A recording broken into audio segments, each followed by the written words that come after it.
Bien, en primer lugar, pues comentar que ha sido un privilegio para mí poder traer la palabra de Dios durante toda esta semana en medio vuestro, y creo que es bueno que podamos hacerlo de esta manera, y quisiera pues hacer ese reconocimiento también de mi parte de lo mucho que he disfrutado de poder exponer la palabra de Dios, también viendo pues ese interés que tenéis por la misma.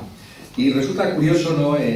Justamente antes de que comenzáramos esta sesión, esta última sesión de la conferencia, como algunos se han tenido que marchar, de hecho algunos ya se marcharon ayer también, y ese elemento de tristeza que hay en nosotros por la separación, quizás sea la parte más difícil de conferencias como estas, después de haberlo pasado también juntos, pues ese sentido de que todo se acaba.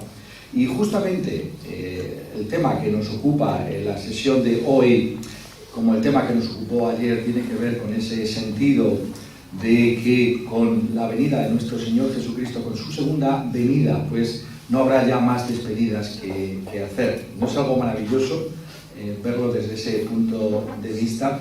Que esa sensación de orfandad que queda en nuestros corazones cuando los hermanos se van, pues quedará compensada para siempre con la presencia de Cristo Jesús y su iglesia glorificada. Por tanto, es un incentivo nuevo que tenemos para pensar en la segunda venida de Cristo Jesús. Allí no habrá más despedidas que realizar, estaremos siempre juntos con el Señor y con toda su iglesia. Me gustaría que ahora pudiéramos leer la última parte de la primera epístola del apóstol Pablo y sus compañeros Silvano y Timoteo a la iglesia de los tesalonicenses. Esa última parte la encontramos en el capítulo 5 y desde el versículo 12.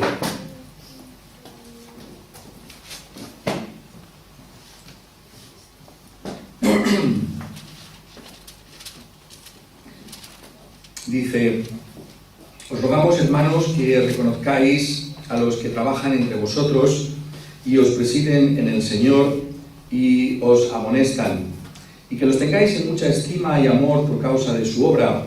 Tened paz entre vosotros. También os rogamos, hermanos, que amonestéis a los ociosos, que alentéis a los de poco ánimo, que sostengáis a los débiles, que seáis longánimes para con todos. Mirad que ninguno pague a otro mal por mal. Antes, seguid siempre lo bueno unos para con otros y para con todos. Estad siempre gozosos. Orad sin cesar. Dad gracias en todo, porque esta es la voluntad de Dios para con vosotros en Cristo Jesús. No apaguéis al Espíritu, no menospreciéis las profecías. Examinadlo todo, retened lo bueno, absteneos de toda especie de mal, y el mismo Dios de paz os santifique por completo, y todo vuestro ser, espíritu, alma y cuerpo, sea guardado irreprensible para la venida de nuestro Señor Jesucristo. Fiel es el que os llama, el cual también lo hará. Hermanos, orad por nosotros. Saludad a todos los hermanos con ósculo santo. Os conjuro por el Señor que esta carta se lea a todos los santos hermanos. La gracia de nuestro Señor Jesucristo sea con vosotros. Amén. Y tenemos los medios de comunicación modernos que han traído tantas ventajas a nuestras vidas. El hecho de que podemos mantenernos en una cierta relación con personas que están tan lejos, y esa relación es una relación inmediata. Podemos hablar de grandes beneficios que tienen esos medios de comunicación. Podemos pensar en el Facebook, podemos pensar en el WhatsApp.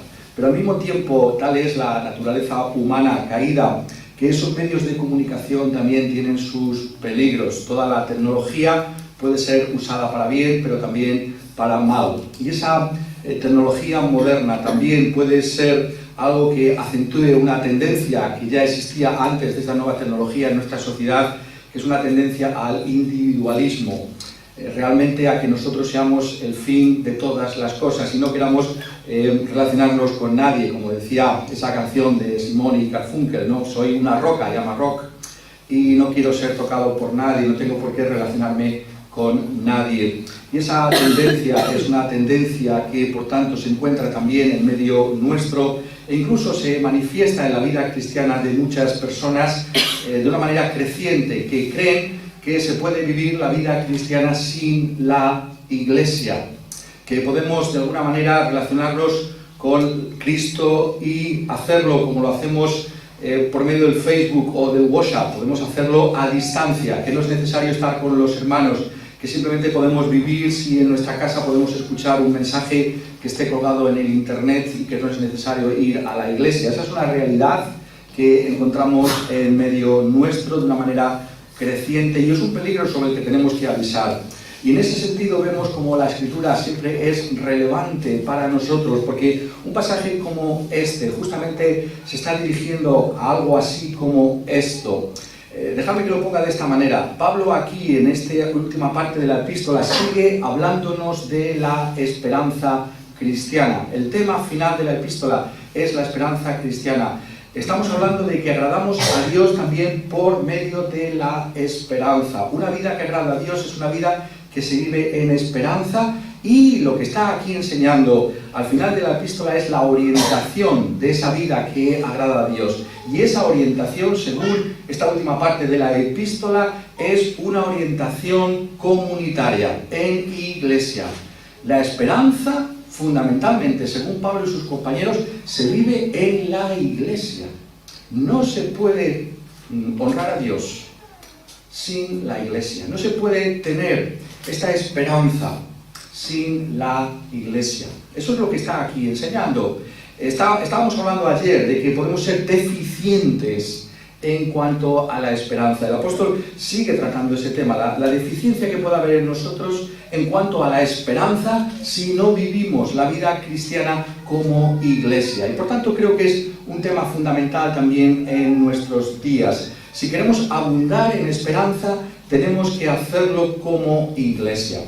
Y a la luz de lo que decíamos ayer, esto no puede sorprendernos en absoluto, porque todos los términos que se usan en esa descripción que decíamos que es una de las más completas que hay en toda la Escritura acerca de la segunda venida y que acabamos de leer, esa descripción, si lo dais cuenta, tiene una característica central y es que es una descripción de un recibimiento público de nuestro Señor Jesucristo. Cristo viene con aquellos que durmieron en Él y es la iglesia como conjunto, es toda la iglesia del Señor la que recibe a nuestro Señor Jesucristo. No es una relación a distancia, es una relación inmediata con nuestro Señor Jesucristo como la comunidad de la iglesia. Y por tanto tenemos que darnos cuenta de que la esperanza se vive como iglesia o no se vive en su plenitud. ¿Eres tú consciente de esto que enseña la Escritura? Tenemos que darnos cuenta, por tanto, que si queremos abundar en esperanza, tenemos que vivir en iglesias. Tenemos que vivir en la comunidad de la iglesia. Eso es lo que está aquí enseñando el apóstol para concluir su exhortación juntamente con sus compañeros. Es más, podemos incluso afirmar a la luz de lo que decíamos también ayer, la santificación, el efecto santificador de la esperanza, que la voluntad de Dios es que podamos experimentar ese efecto santificador de la esperanza en la iglesia y por medio de la iglesia. Eso es lo que nos está aquí diciendo y por tanto es fundamental que nosotros podamos prestar atención a esta perspectiva que nos está trayendo aquí Pablo y sus compañeros. No es algo que podamos dejar a un lado porque tiene que ver con la armadura misma del cristiano, tiene que ver con la defensa misma del cristiano, la esperanza. Y esa esperanza es algo que tenemos todos en común de una manera conjunta. Y esto es lo que aquí nos está comentando. Y dice, en primer lugar, os rogamos, hermanos, que reconozcáis a los que trabajan entre vosotros y os presiden en el Señor y os amonestan, y que los tengáis en mucha estima y amor por causa de su obra. Tened paz entre vosotros. Y al hablar de la iglesia, en primer lugar, se refiere a aquellos que están delante de todos. está hablando de los pastores, está hablando de los ancianos en primer lugar. Y hace un ruego a la comunidad, a la congregación, a la iglesia de los tesalonicenses, que tiene que haber un reconocimiento, que tenemos que ser conscientes de quiénes son estas personas. Pero notar cómo lo pone el apóstol. Nuevamente tenemos aquí uno de esos giros del lenguaje que podemos pasar por alto sin darnos cuenta. No estaba hablando, como decíamos también en alguna de estas otras sesiones, de una especie de pompa, de por sí, una cosa que tiene que ver con una institución, que hay en esa persona de alguna manera algo que lo distinga de los demás. La manera en que se refiere a esos ancianos o pastores es por medio de la labor que ellos están realizando. ¿Cómo se distinguen estas personas? Quizás por sus ropas, quizás por sus dignidades que han recibido de algún tipo de institución. No. Se distinguen por la obra que están realizando. Dice aquí a los que trabajan entre vosotros. Y esa es una palabra que en el original significa un trabajo duro, un trabajo que cansa. Esa es la labor que realizan o que deben realizar los pastores y los ancianos. Realmente tienen que sudar en esta labor, sudar la camiseta en esta labor que les ha sido encomendada. Los pastores, los ancianos, tienen que ser reconocidos como esas personas que se ve con toda claridad que están dejándose, si lo podemos decir también así, la piel por servir en la congregación a los hermanos. Y ahí es donde se distingue a esas personas. Hay un acicate en sus vidas para trabajar para el Señor, y eso es algo que resulta obvio para la iglesia. Esas personas que se esfuerzan de esa manera son aquellas que tienen que ser reconocidas, y esa función es también la de presidir. Es curioso que habla primero de ese trabajo ímprobo, de ese gran esfuerzo, y habla de aquellos que presiden en el Señor. Está hablando, esta palabra también se traduce en las epístolas pastorales a Timoteo por parte de Pablo como aquellos que gobiernan en el Señor, como aquellos que tienen a cargo el bienestar de la comunidad, como aquellos que buscan promover en la iglesia el bienestar de toda la misma, que fomentan las buenas obras, que animan a los hermanos en fe, amor y esperanza. Estos son los que presiden en el Señor, aquellos que se dan cuenta de que tienen esa labor, ese llamamiento de parte de Dios para traer la palabra y para que pueda hacer bien a toda la comunidad. Y dice, y os amonestan. Esa es la tercera labor que están realizando estas personas que está aquí describiendo Pablo y sus compañeros. Y esta es una palabra que en primer lugar está hablando de la enseñanza misma. La amonestación es algo que tiene lugar en el contexto de la enseñanza de la palabra de Dios. Vemos como toda esta epístola, y vamos a ver también en esta última sesión, se pone un énfasis especial en la Escritura, en la explicación de la Escritura. La amonestación, la primera idea que tiene es la de que todo parte de la Escritura. La única autoridad que puede tener una persona que trabaja en la iglesia o que preside en la iglesia viene de la palabra de Dios. Viene de la exposición de la palabra de Dios.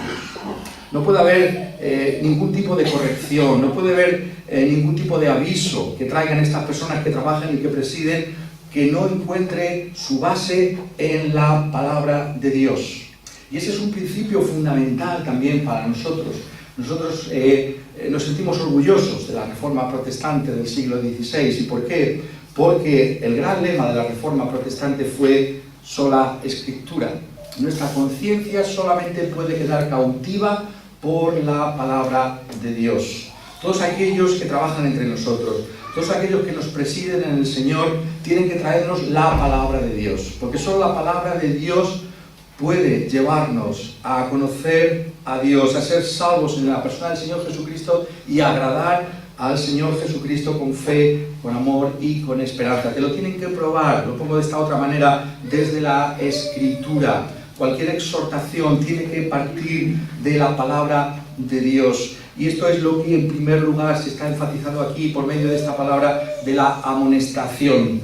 Pero la palabra también tiene un matiz que está expresando en segundo lugar que esta es una tarea difícil y complicada, porque significa que las personas que están presidiendo y que trabajan en las iglesias tienen que ser personas que no solamente expongan la Escritura, sino que hagan ver a las personas que están en estas comunidades, en cada una de estas iglesias, cómo se están desviando, si acaso se están desviando de ese mismo camino. Es lo que encontramos, el modelo está claro en las mismas epístolas de los apóstoles, como aquí, por ejemplo, aparece lo que quiere decir esta palabra amonestación en el capítulo 4, versículo 13.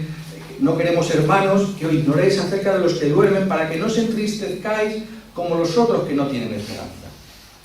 Está diciendo, sois deficientes en esperanza, les está molestando, por tanto, hay un problema en esta iglesia. Sois deficientes en esperanza. Pero mirad cómo lo hace desde un punto de vista pastoral, para ganar a esa gente. Es decir, los que trabajan y los que presiden no antagonizan, sino que buscan ganar a la comunidad por medio de la exposición de la Escritura, aunque tengan que decir las cosas que no están bien en medio de esa iglesia.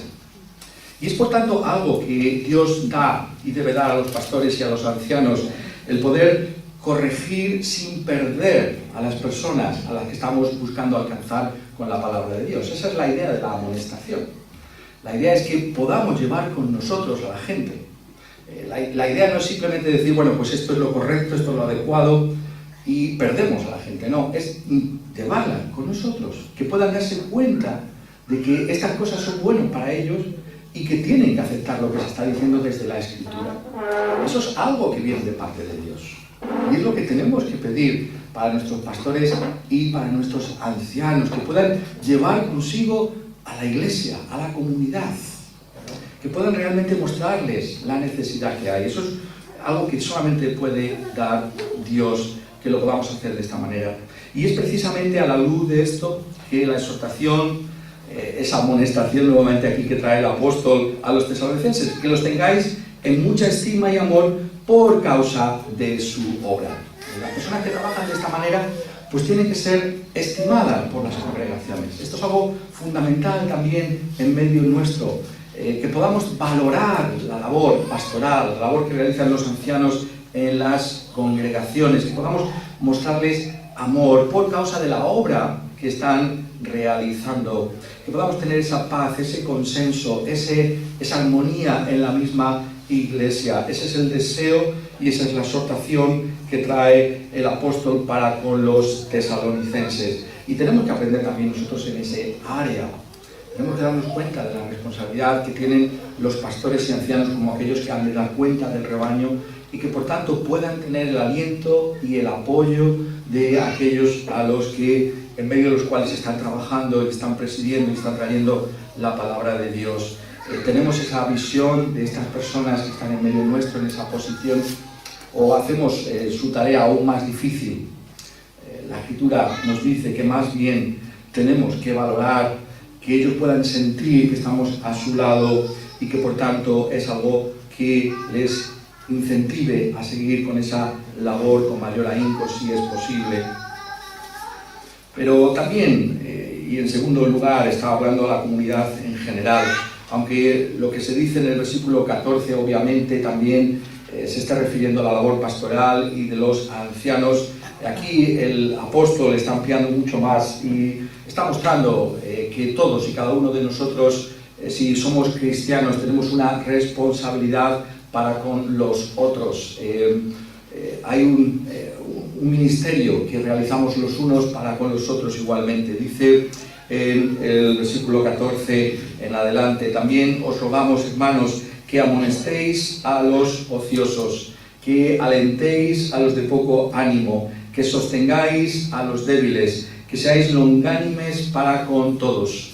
Mirad que ninguno pague a otro mal por mal, antes seguid siempre lo bueno, unos para con otros y para con todos. Hay una labor que debemos realizar todos. Esa palabra ocioso es una palabra de esas curiosas que estamos señalando durante toda esta semana, y es los que están en el ejército o los que todavía hicimos la mili, nos acordamos de esto, ¿no? Cuando se nos enseñaba a marchar, y sabéis que el típico soldado que no guardaba el paso, o que se adelantaba o se quedaba atrás, o cuando está una formación y hay uno que destaca del otro. Bueno, la idea es esa, la idea de amonestar a los ociosos es que todos tenemos que presentar el mismo frente. Es decir, somos un ejército. Aquí encontramos en esta epístola y en todo lo que Pablo está enseñando en todas sus epístolas, todas estas metáforas militares, ¿no? que son tan favoritas con el apóstol, ¿no? Somos un cuerpo, y esa es la idea, ¿no? Eso no quiere decir que cada uno de nosotros no tengamos nuestra personalidad o nuestras peculiaridades, pero realmente tenemos que manifestarnos como aquellos que formamos ese solo cuerpo del Señor Jesucristo. Y se nos está incidiendo nuevamente sobre esa visión que comentaba antes de la esperanza vivida en comunidad. Tenemos una labor para con aquellos que no guardan ese mismo paso, que se encuentran en una dificultad que quizás no sea la propia mía. Dice aquí que tenemos que alentar a los que son de poco ánimo, que tenemos que sostener a los que son débiles. Y esto es un tema que podemos encontrar en toda la Escritura. Y me gusta cómo se expresa en el libro de Eclesiastés. Me gusta como lo dice aquí en Eclesiastés, en el capítulo 4 y en el versículo 9. Mejores son dos que uno, porque tiene mejor paga de su trabajo. Porque si cayeren, el uno levantará a su compañero. Pero ay del solo, que cuando cayere no habrá segundo que lo levante. También, si dos durmieren juntos, se calentarán mutuamente. Mas, ¿cómo se calentará uno solo? Y si alguno prevaleciere contra uno, dos le resistirán. Y cordón de 3 dobleces no se rompe pronto.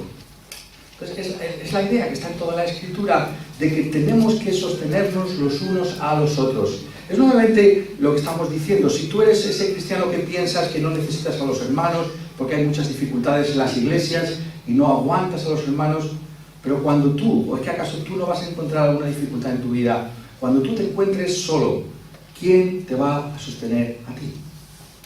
¿Quién te va a ayudar a ti si no estás en la iglesia? Eso es lo que está diciendo la Escritura.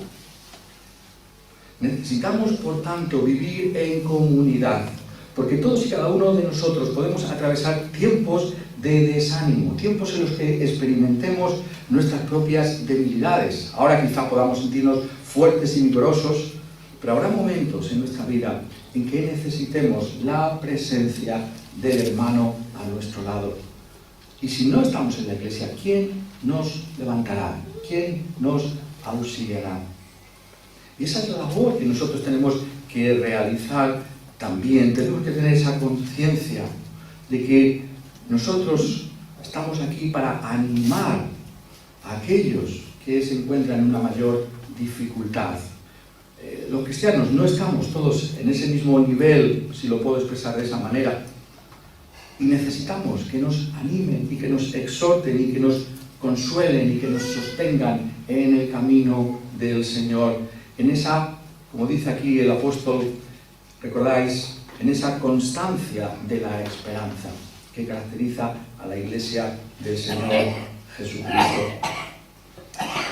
Luego viene una de esas palabras también que estamos señalando durante toda esta semana, que son curiosas, ¿no? Que seáis longánimes para con todos. Y yo sé que Reina Valera ha puesto paciencia, pero hay una diferencia entre la paciencia y la longanimidad.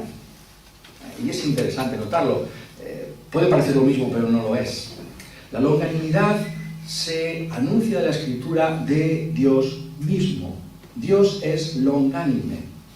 Y esto es algo extraordinario. Significa que Dios no es provocado fácilmente a la ira, que Dios no es como nosotros. Nosotros fácilmente se nos irrita, pasa algo que no nos gusta y enseguida saltamos. Esa es nuestra naturaleza humana, pero Dios no es así. Dios mantiene, si lo puedo expresar de esta manera, el control de sí mismo. Sí, habrá un día para la manifestación de la justa ira del Señor, pero Dios mantiene su longanimidad. Y esto es lo que aparece, por ejemplo, en la segunda epístola de Pedro, ¿no? Dios es longánime para con todos, no queriendo que ninguno perezca, sino que todos procedan al arrepentimiento. Es precisamente porque Dios tiene esa característica, que es tardo para la ira, que todavía hay esa oportunidad para oír el Evangelio, para que te arrepientas de tus pecados y pongas tu fe en el Señor Jesucristo. Esto es justamente lo que se pide aquí a la iglesia, a los hermanos. Que no saltemos con esa facilidad con que lo hacemos. Sí, ya conocemos a ese hermano, a esa hermana, ya conocemos de dónde viene y lo que siempre nos está trayendo, pero precisamente por eso tenemos que mostrar esa longanimidad, ese largo ánimo, que es capaz de soportar esa dificultad que ese hermano está trayendo. Ese hermano que conocemos su propia peculiaridad, pero nosotros en la comunidad podemos acomodar esa realidad también en medio nuestro. Eso es también lo que se pide de nosotros. En realidad, el apóstol está diciéndonos: mirad que ninguno pague a otro mal por mal. Antes, seguid siempre lo bueno unos para con otros y para con todos. Nosotros no somos, está diciendo, vosotros ya no sois paganos. Ya no nos comportamos como se comporta la gente de este mundo. Que si le haces algo mal, pues esa persona te lo va a intentar devolver. Nosotros no nos podemos comportar de esta manera. Si me permitís que lo ponga con otra de estas metáforas militares, ¿no? Nosotros somos un ejército que no fusila a sus heridos. Eso es lo que está aquí diciéndonos. Nuestros heridos no son un inconveniente.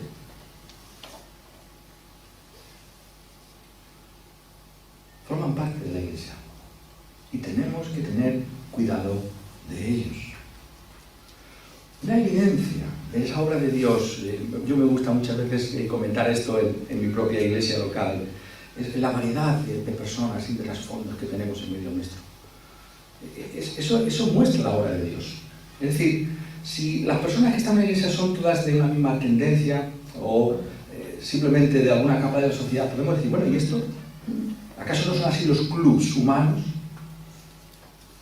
Pero cuando hay tanto tipo de personas distintas en medio nuestro, pues hay algo de la realidad del Espíritu. Porque ¿qué une a esas personas? Sino el Espíritu de Dios, sino el Evangelio de Cristo Jesús. Y por tanto, tenemos que buscar siempre lo bueno para con todos, no devolver el mal por el mal que hayamos podido recibir. Esta es la realidad de la Iglesia. Esto es vivir en esperanza. Eso es lo que está aquí diciéndonos Pablo y sus compañeros. Pero tenemos que darnos cuenta de que especifica mucho más todavía, ¿no?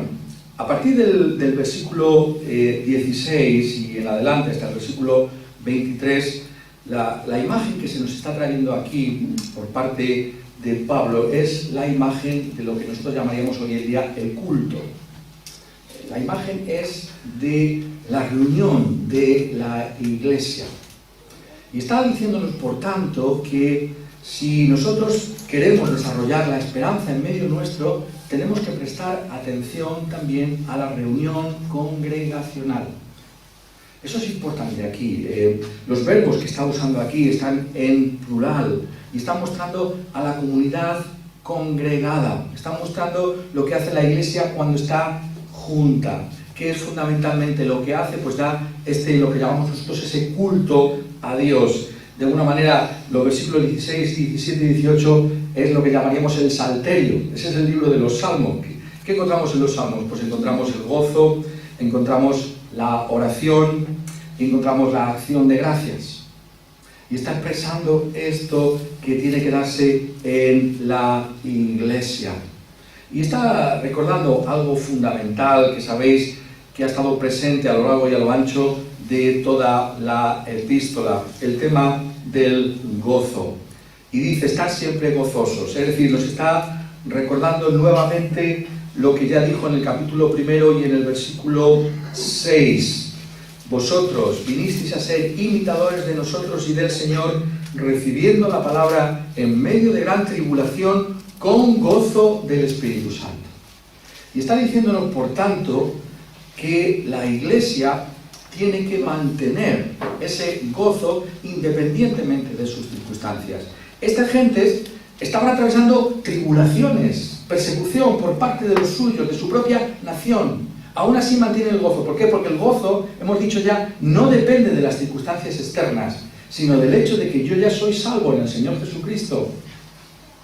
de que tengo esta esperanza de la segunda venida de Jesús que viene a recogerme a mí, juntamente con toda la iglesia, y mantengo el gozo. Lo pongo de otra manera, es decir, no podemos dejar de congregarnos porque no nos sintamos bien. Tenemos que ir a la iglesia, cualesquiera que sean nuestras circunstancias. No, es que estoy desanimado, es que tú no sabes el problema que tengo. Puede haber una enfermedad, algo que te impida ir a la iglesia, por supuesto que sí, pero no podemos poner excusas para no ir a la iglesia. Porque el gozo no depende de cómo yo voy a la iglesia, si me siento bien o mal. Esa es la cultura nuestra, del sentimiento. Es que no me siento con ganas de ir al culto. No, no es eso. El gozo no depende de cómo tú te sientes. Tienes que congregarte. Porque tienes que estar siempre gozoso.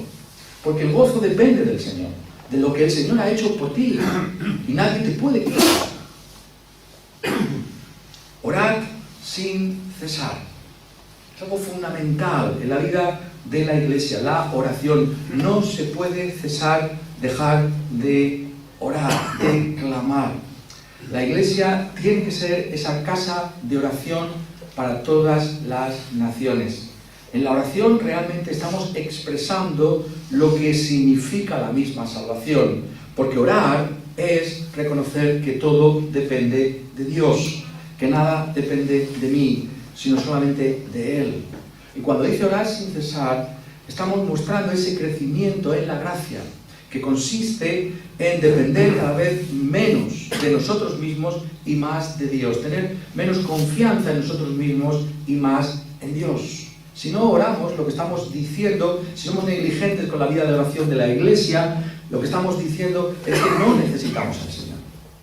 Que podemos valernos por nosotros mismos. Pueden decir, no, pero yo tengo mi oración privada. Maravilloso. Pero tenemos que orar juntos. La idea no es, bueno, pues yo es que oro ya en mi casa y estoy muy bien allí, muy cómodo. No, tienes que orar con la iglesia, con los hermanos. Tienes que juntarte con ellos para orar también. Eso es lo que está diciendo. Esa es la vida de esperanza. Igualmente, la oración es conjunta, la santificación es conjunta. Todos, como el cuerpo del Señor, buscamos al Señor de una manera conjunta. Dad gracias en todo, porque esta es la voluntad de Dios para con vosotros en Cristo Jesús. Nuevamente no nos puede sorprender a la luz de lo que aquí estamos viendo en esta epístola, capítulo 1, versículo 2. Damos siempre gracias a Dios por todos vosotros, haciendo memoria de vosotros en nuestras oraciones, o en el capítulo 2, versículo 13, por lo cual también nosotros sin cesar damos gracias a Dios de que cuando recibisteis la palabra de Dios que oísteis de nosotros, la recibisteis no como palabra de hombres, sino según es en verdad la palabra de Dios, la cual actúa en vosotros los creyentes.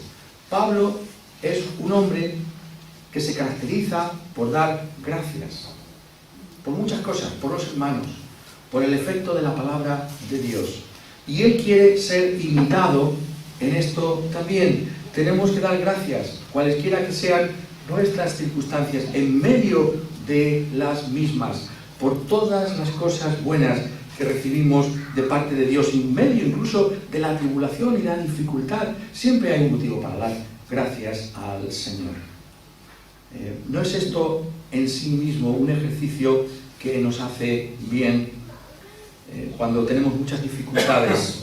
La Escritura nos dice que tenemos que pararnos un momento, no pensar tanto en esas dificultades y sí en las cosas buenas que ya Dios ha traído a nuestra vida. ¿No dice acaso esto Pablo con toda claridad en Filipenses 4:6? Por nada estéis afanosos, tengáis la mente dividida por un lado y por otro, sino sean conocidas vuestras peticiones delante de Dios en toda oración y ruego con acción de gracias. Y la paz de Dios, que sobrepasa todo entendimiento, guardará vuestros corazones y vuestros pensamientos en Cristo Jesús. Es una cuestión de perspectiva. Sí tengo estas dificultades, pero al mismo tiempo siempre tengo algo por lo que dar gracias a Dios. Siempre hay algún motivo. Y hay cosas objetivas que jamás me serán quitadas, que soy de Cristo, que voy a ver a Cristo con mis propios ojos, juntamente con la iglesia. ¿No es eso maravilloso en medio de mis dificultades recordarlo? Que no estoy solo, que la iglesia está conmigo, que vive conmigo, que trae esperanza a mi vida, que trae ánimo y consuelo en todo momento. Notadlo, es la voluntad de Dios. Subraya ahí esto. Podría haberlo dicho, pero estar siempre gozoso, esta es la voluntad de Dios. En un sentido es así, claro. Pero subraya el tema, es tan importante. Esta es la voluntad de Dios. Dios es glorificado por la acción de gracias. En el libro de los Salmos, una y otra vez, se nos exhorta a dar gracias al Señor. Venir al Señor con acción de gracias en todo momento. Esa es la voluntad de Dios para con su iglesia. ¿Abundamos en acción de gracias? Tenemos siempre ese espíritu crítico que no ve más que lo malo y no da gracias por nada. Tenemos que cambiar nuestra forma de ver las cosas. Eso es la vida de la esperanza también. Y dice, no apaguéis el espíritu, no menospreciéis las profecías, examinadlo todo, retened lo bueno, y así absteneos de toda especie de mal. Esto es también fundamental. Todo lo que hay en la epístola es importante para nosotros. ¿Qué es lo que aquí está indicando el apóstol? Pues está indicando algo que nosotros, que de alguna manera tenemos la ventaja de vivir, si lo puedo expresar de esa manera, 2000 años después, y hemos visto lo que es la historia de la Iglesia cristiana, vemos qué importante es esto. Vemos qué importante es que tengamos en cuenta la obra del Espíritu Santo en medio nuestro. Se puede poner de varias maneras. Lo que aquí el apóstol está diciendo es que tenemos que tener una actitud de mucho cuidado con simplemente concebir las cosas tal como son y que van a funcionar tal y como aparecen en sí mismas, porque hay quizá una institución, una jerarquía que está detrás de ellas, una especie de, como decía el otro día, de ex opere operato. Es decir, simplemente si realizamos una serie de ritos, pues estos ritos de por sí ya tienen eficacia en sí mismos, aunque nosotros no sintamos ni experimentemos ningún tipo de presencia. Esto es algo que no puede ser así. Dejadme que lo ponga de otra manera. La reforma protestante del siglo XVI es fundamentalmente una reforma que tiene que ver con la persona y la obra del Espíritu Santo. ¿Qué es lo que ocurrió en el siglo XVI? Que se recobró la doctrina del Espíritu Santo. El Espíritu está con la palabra, pero tiene que venir también el Espíritu Santo. Lo decíamos en una de estas otras sesiones también, hablando de la palabra de Dios. La palabra de Dios no simplemente viene en palabras, y es fundamental, y Pablo está aquí diciendo que es muy importante la palabra, sino también en poder y en el Espíritu Santo. Es necesaria una iluminación. Es necesario que el Espíritu Santo obre en nosotros y traiga luz y traiga calor a nuestras vidas. Lo hace por medio de la palabra, pero hay que buscar esa presencia. No es algo mecánico, frío, seco, la iglesia. Hay esa presencia del Espíritu que consuela y trae vigor a nuestra vida. Y vemos los grandes males, como decía antes, que han venido a la historia de la iglesia por apagar el Espíritu Santo. Por acabar con ese Espíritu Santo, con ese fuego del Espíritu, pero que está conectado, como decía también el primer día, y aquí lo enfatiza, con la Escritura. No menospreciéis las profecías. Y nuevamente aquí estamos ante un terreno que tenemos que explicar con mucho cuidado. Como yo lo entiendo, la profecía en el Nuevo Testamento es como la profecía en el Antiguo Testamento. Es palabra de Dios, infalible de parte de Dios. No es simplemente algo que viene y que, bueno, puede ser verdad una parte y otra no. Yo creo que a la luz del Antiguo Testamento y del Nuevo Testamento, los profetas son como los apóstoles. Aquello que traían era palabra de Dios 100%. Y hasta que se formó el canon de la Escritura era necesario que las iglesias tuvieran profetas, personas que trajeran esta palabra del Señor. Y cuando hablamos de la profecía, estamos hablando no tanto de predicción, sino de dicción. No es tanto predecir el futuro, que como vulgarmente se entiende siempre la palabra, el profeta es el que va a decir lo que va a pasar. No es tanto eso, la profecía, como el traer la palabra de Dios mismo. Es la palabra de Dios la que se trae. Esa palabra que tenemos ahora en toda su plenitud en las Escrituras del Nuevo Testamento, que juntamente con el Antiguo Testamento es toda la palabra de Dios, suficiente para nosotros hoy en día. Y esa palabra, dice el apóstol, es una palabra que trae edificación, exhortación y consolación a nuestras vidas. Pues bien, no podemos dejar a un lado la palabra. La palabra tiene que ir con el Espíritu. Y esto se está uniendo a todo lo que estamos diciendo en toda la epístola. En el versículo 13, y lo hemos leído bastantes veces, quizás sea uno de los versículos que más hayamos leído en esta semana. Por lo cual también nosotros sin cesar damos gracias a Dios de que cuando recibisteis la palabra de Dios que oísteis de nosotros, la recibisteis no como palabra de hombres, sino según es en verdad la palabra de Dios, la cual actúa en vosotros los creyentes. Y lo va a volver a decir también en otro versículo final de la Escritura. Es por tanto fundamental, está diciendo aquí, que nosotros tengamos en gran consideración, que valoremos como la parte central del culto a Dios la palabra, la profecía, como llama él aquí esto. Hace un momento daba gracias por encontrar un contexto como este, porque veo personas que tenéis interés por la palabra de Dios. ¿No se podría decir eso de nosotros? No menospreciéis las profecías, tenemos interés por oír la palabra. Eso es algo maravilloso, es la obra de Dios en medio nuestro. La centralidad de la Escritura. Pero ¿acaso no vemos en nuestros días lugares en los que se menosprecia la palabra de Dios? En que la palabra de Dios es dejada a un lado, como si no fuera la parte fundamental del culto a Dios. Eso es lo que se nos está trayendo aquí. La Escritura es el centro mismo de la vida de la Iglesia.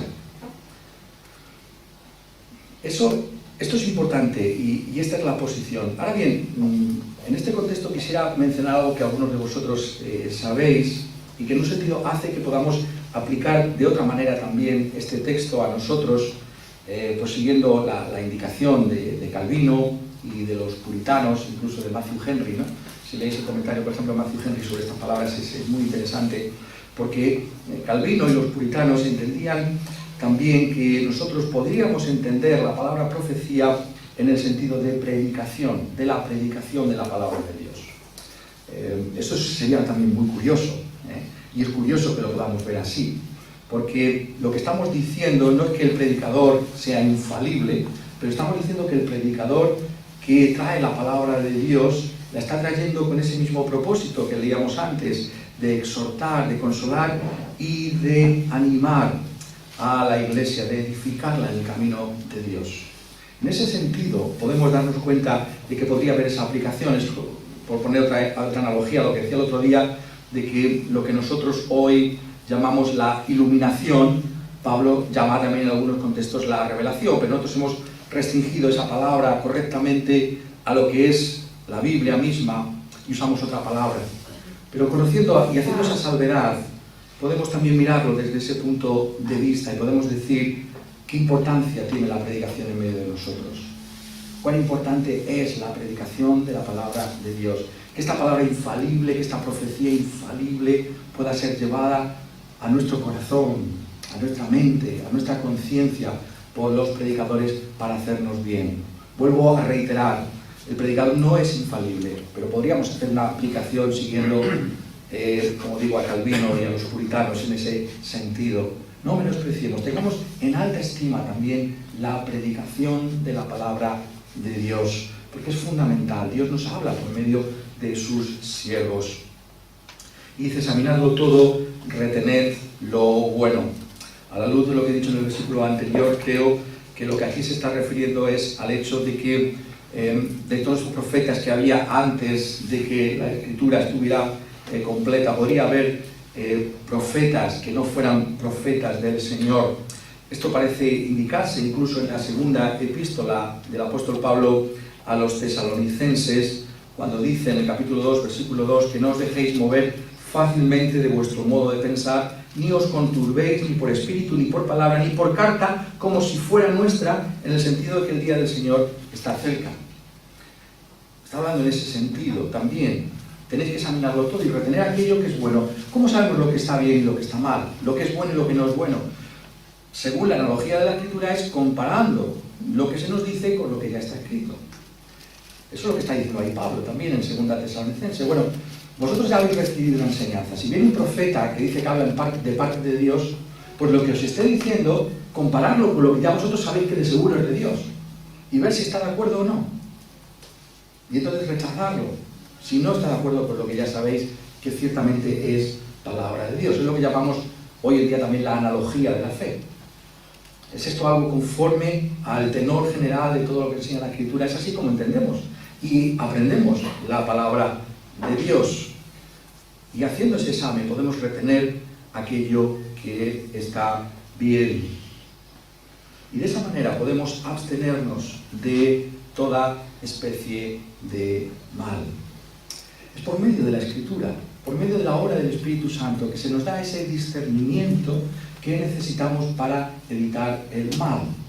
La idea, muchas veces lo estamos diciendo y hay que reiterarlo, la idea no es simplemente que tenemos un conocimiento teórico extraordinario de las cosas. La idea es que podamos rechazar el mal. El conocimiento tiene un propósito práctico, que podamos abstenernos de toda especie de mal. Y quisiera subrayar también esto de especie de mal. Cuando habla de lo bueno, la idea es de simplicidad. Lo bueno es sencillo, pero el mal tiene tantas caras. Es como la hidra, con todas esas cabezas. El mal tiene mucha profundidad. Y por eso necesitamos constantemente estar expuestos a la palabra de Dios para abstenernos de cualquier tipo de mal. Tiene muchas facetas, es muy sutil. Este mundo está con nosotros presente. ¿Y cómo vamos a poder enfrentarnos con esto? ¿Cómo vamos a abstenernos de semejantes peligros? Es solamente por el ministerio de la Escritura, de la palabra de Dios que nos es traída por medio de sus siervos. Y el apóstol nos trae esta palabra también fundamental en todo lo que es la epístola y en su manera de enfocar el mensaje que trae. El mismo Dios de paz os santifique por completo, y todo vuestro ser, espíritu, alma y cuerpo sea guardado irreprensible para la venida de nuestro Señor Jesucristo. Fiel es el que os llama, el cual también lo hará. Está poniendo a la iglesia de los tesalonicenses en las manos de Dios mismo. El Dios de paz, el Dios que ha hecho la paz para con nosotros por medio de la cruz de nuestro Señor Jesucristo. Es el Dios que precisamente por eso va a cumplir con esa labor de hacernos conforme a la imagen de nuestro Señor Jesucristo. Esto es una promesa, es presentado aquí en términos de la fidelidad de Dios. El Dios que nos ha llamado eficazmente a su iglesia, a los que han de ser salvos, es aquel que, habiendo comenzado la obra en nosotros, la va a perfeccionar hasta el día de nuestro Señor Jesucristo. Nuestra confianza, por tanto, no está en nosotros mismos, sino en el Dios de paz, en el Dios que nos ha llamado para que podamos glorificarle en toda nuestra vida, con todo nuestro ser. Es interesante cómo habla de espíritu, alma y cuerpo. Nuevamente ha habido tanta especulación sobre lo que esto quiere decir, que la gente, de tanto especular sobre eso, se ha ido de lo que aquí realmente está enseñando el apóstol. Lo importante es que está hablando aquí de que la santificación es algo integral, afecta a todo el ser humano, el espíritu, el alma y el cuerpo. Es decir, no hay faceta del ser humano que no tenga que ser moldeada por el Evangelio de nuestro Señor Jesucristo. Todo tiene que ser del Señor, porque ha sido comprado por el mismo Señor. Y por tanto, tenemos que ser personas de las que no se pueda decir nada en contra. Eso es lo que significa la palabra irreprensible en toda nuestra manera de vivir. ¿Dónde está la motivación para eso? Está en la realidad de la venida de nuestro Señor Jesucristo, que cumplirá con ese anhelo que ya está presente en su pueblo, de buscar esa santidad que conviene al pueblo de Dios. ¿No es esto realmente lo que encontramos en nuestra conciencia? Cuando vemos nuestros fracasos, vemos cómo caemos muchas veces en los mismos pecados, y clamamos, como el apóstol Pablo en Romanos 7, miserable de mí, ¿quién me librará de este cuerpo de muerte? La respuesta que trae la Escritura es la realidad de la venida de nuestro Señor Jesucristo. Entonces seremos hechos perfectos en santidad, para poder disfrutar de una manera plena, deleitarnos completamente en Dios. ¿Por qué? Porque Dios es santo y solamente aquellos que conocen esa santidad podrán disfrutar de la santidad misma de Dios. Eso es lo que estamos esperando y es ahí donde está también nuestro acicate para esforzarnos de esta manera. Esto es a lo que se nos llama, y Dios mismo es aquel que va a cumplir con su propósito. El apóstol, de una manera característica, termina así su epístola: hermanos, orad por nosotros. Una y otra vez lo encontramos esto en el apóstol Pablo. Él no es un superhombre. Él es una persona que necesita de la presencia de Dios en su propia vida. Y esa presencia tiene que ser buscada por la Iglesia, por él. Estos siervos del Señor, Silvano y Timoteo, necesitan que Dios esté con ellos. Y la Iglesia tiene que clamar por ellos. Tiene que buscar el favor de Dios por ellos. Oramos por aquellos que nos traen la palabra de Dios. Cuando venimos a oír la palabra de Dios, cuando nos juntamos el día del Señor, oramos antes para que el Señor bendiga esa palabra en nuestra vida. Para que si hay alguna persona que no conoce al Señor pueda convertirse. ¿Hay algo de eso en nuestra vida? Las Escrituras nos dicen que así tenemos que vivir también. Saludad a todos los hermanos con ósculo santo. Quiero entender estas palabras como que tenemos que apreciar al hermano en toda la realidad de su ser. El hermano tiene que ser apreciado como todo lo que es, en su persona, tal como esa persona es, porque esa redención es de todo el ser, no solamente de su alma o de su espíritu, sino también de su cuerpo. Tiene que haber ese afecto por el hermano que se expresará de distintas maneras en cada cultura, con un beso, con un abrazo, con varios besos, pero apreciamos al hermano hasta el punto de expresar ese afecto por el hermano. No necesitamos comportarnos de esta manera también muchas veces. Tenemos que saludar a todos nuestros hermanos. Esto es la manera en la que vivimos, porque como hermano, como cuerpo de Cristo estaremos todos recibiendo al Señor. Y aquí viene este versículo que es el que me da pie a pensar que el apóstol está escribiendo como lo ha hecho porque podía haber esa deficiencia ahí también en los tesalonicenses. Ha dejado a un lado quizá esa palabra del Señor. Os conjuro por el Señor que esta carta se lea a todos los santos hermanos. Esa expresión, os conjuro, es una expresión muy fuerte. Os ponerles bajo juramento, es decir, estáis obligados a leer esta epístola.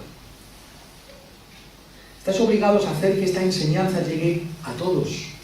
No es simplemente para un grupo, para una élite, sino para toda la Iglesia. La palabra de Dios es para todos. Todos y cada uno de nosotros tenemos que beneficiarnos de la palabra de Dios. La palabra apostólica tiene que permear toda nuestra asamblea y somos responsables de que esta palabra de Dios llegue a todos.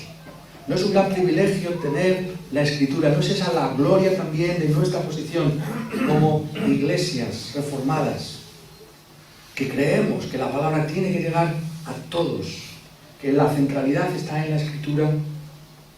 Vivimos a la luz de un mandamiento como este, de llevar la palabra. No tenemos nada que ocultar ni que esconder. Al contrario, queremos que todos puedan profundizar en la Escritura como nosotros profundizamos en ella.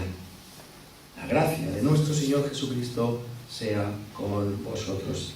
Palabras características también del apóstol cuando habla en sus epístolas, pero no por ello no significativas para nosotros. Todo depende de la gracia de Dios, que es lo que tenemos que recibir por encima de cualquier otra cosa, la gracia de Dios, es decir, el favor inmerecido de Dios. Vivimos por un favor inmerecido. Vivimos por esa gracia que es una persona, la persona de nuestro Señor Jesucristo, aquel que nos ha comprado con su sangre en la cruz del Calvario. Y toda bendición viene por la gracia de nuestro Señor Jesucristo. Por tanto, tenemos aquí en esta epístola a los tesalonicenses la vida que agrada a Dios. Esa vida es una vida de fe, es una vida de amor y es una vida de esperanza. Esa vida solo es posible por el poder del Evangelio. Solamente si el Evangelio ha venido a nuestras vidas en palabra, en poder y por el Espíritu Santo de Dios, podremos vivir de esta manera. ¿Conoces tú el Evangelio? ¿Has creído en Jesucristo como tu único Señor y Salvador? Solamente si somos de Cristo Jesús podemos vivir de esta manera. Y esta es una vida en la que tenemos que abundar de una manera creciente. No podemos conformarnos. Tenemos que seguir creciendo en comprensión de quién es y qué ha hecho Jesucristo por nosotros. Tenemos que seguir creciendo en expresar el amor en medio nuestro, la marca distintiva del cristiano. Un amor que no es simplemente un mero sentimiento, sino que nos conduce a una ética integral, a una vida que agrada a Dios porque cumple con sus mandamientos. Una vida que tiene un rumbo y una orientación claramente definidas, que es la venida de nuestro Señor Jesucristo, su segunda venida, el aspecto más distintivo de la realidad de la fe cristiana. Nuestra vida gira en torno a uno que viene, que está viniendo, que vendrá. Esto es el todo de nosotros. Todo lo que creemos, todo lo que hacemos, tiene como centro y norte que Cristo viene. Y eso es lo que tiene que hacer que nosotros seamos cristianos en este mundo, que vivamos de una manera distinta. ¿Por qué? Porque Cristo viene y Cristo viene para recoger a toda su iglesia. Y por tanto esa esperanza no se vive de una manera individualista o individual, sino que se vive como comunidad. Es como iglesia que recibiremos a Cristo Jesús. Es como iglesia que disfrutaremos para siempre de Dios. El cielo tiene esa dimensión comunitaria.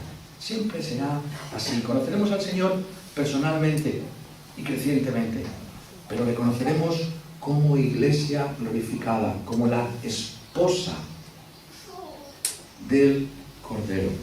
Vivamos pues también en esa esperanza, con ese anhelo de buscar aquí ser como Cristo Jesús y sus discípulos, en esa esperanza que puede transformarnos, que puede hacernos distintos por el poder del Evangelio.